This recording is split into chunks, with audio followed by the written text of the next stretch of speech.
FDA에서 코로나 백신이 위험하다라는 경고를 내놨습니다. 의외죠?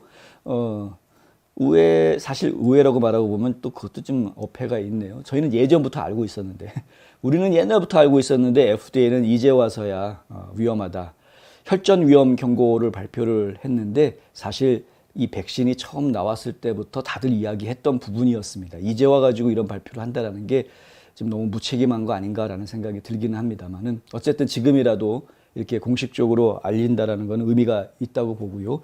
FDA가 존슨앤존슨 코로나 백신에 대해서 새로운 규제를 내놓았는데 18세 이상만 사용할 수 있고 백신에 접근할 수 없는 사람, 다른 백신은 쓸 수가 없고 오로지 존슨앤존슨 백신밖에 없어서 어쩔 수 없이 맞아야 되는 경우는 오케이.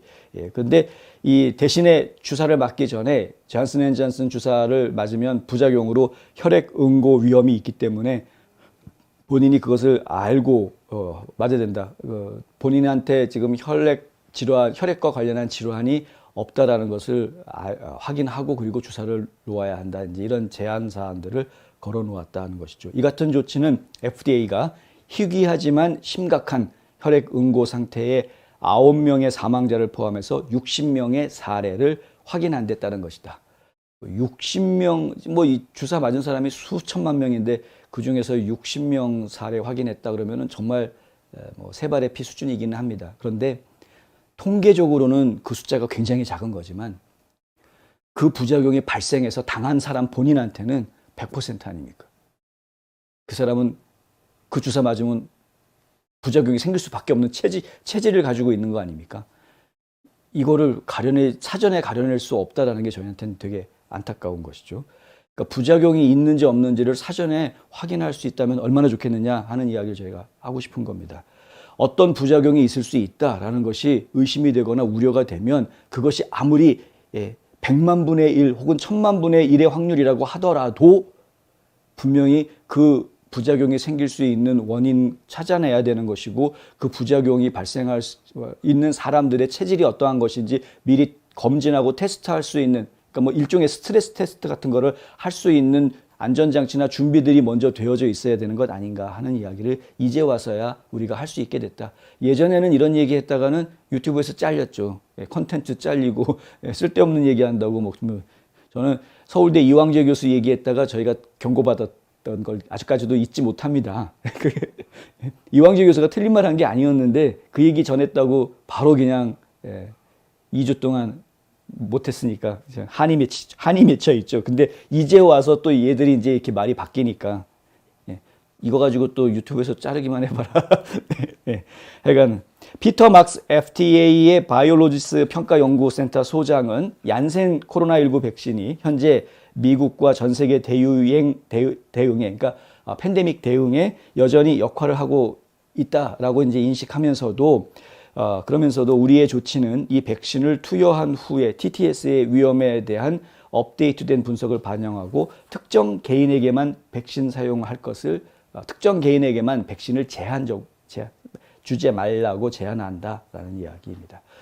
지금까지 발견된 이 혈전 위험 문제는 18세에서 48세 사이의 여성에게서 주로 발견이 됐다고 하고요.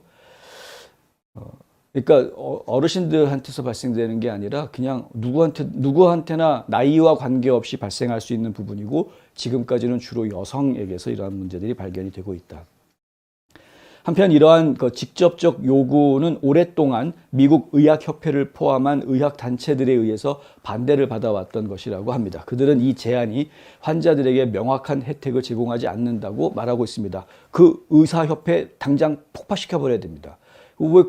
단 한 명의 부작용이 나오더라도 그 사람이 사망하게 되면 그 책임은 그들이 집니까? 지금 벌써 9명이 사망했다라는 게 FDA가 확인한 숫자인데 FDA가 확인 안 했더라도 사망한 사람이 더 많을 수도 있는 거 아닙니까? 그런데 그 사람들에 대해서 이런 의사협회에서 책임져 준 거 있습니까? 단 10원이라도 가서 부조금 내줍니까? 이거 그러면서도 자신들은 책임지지도 않을 거면서 협회랍시고 나서가지고 째진 입이라고 막 떠들어대는 것은 저희는 반대다.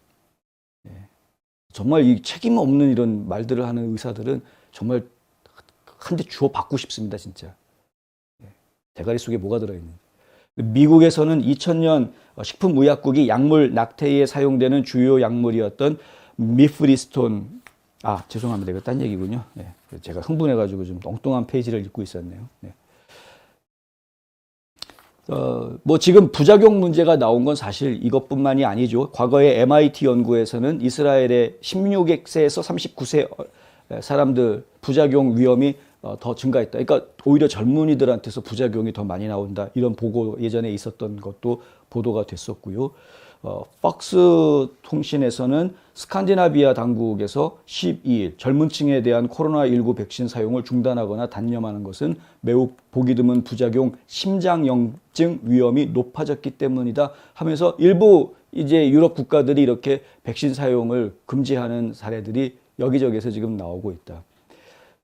백신을 너무 급하게 만들었기 때문에 이 부작용에 대처하거나 미연에 방지할 수 있는 방지책들이 제대로 마련되지 않은 상황에서 일단 백신을 마구 맞히다 보니까 그래서 저희가 의무화하면 안 된다라는 얘기를 계속 하는 겁니다. 누가 책임져 줍니까? 부작용 나오는 거에 대해서.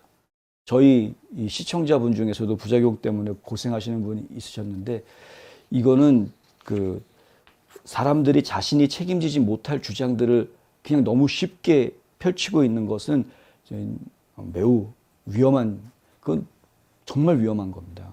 사람들을 죽이는 것과 똑같죠. 음주운전하는 거랑 똑같은 겁니다. 자기가 책임지지 못할 일을 하는 거니까. 이 기사 내용도 더 자세한 내용들이 있는데 혹시라도 유튜브에서 또 지랄할까봐 그냥 여기서 그냥 마무리하겠습니다.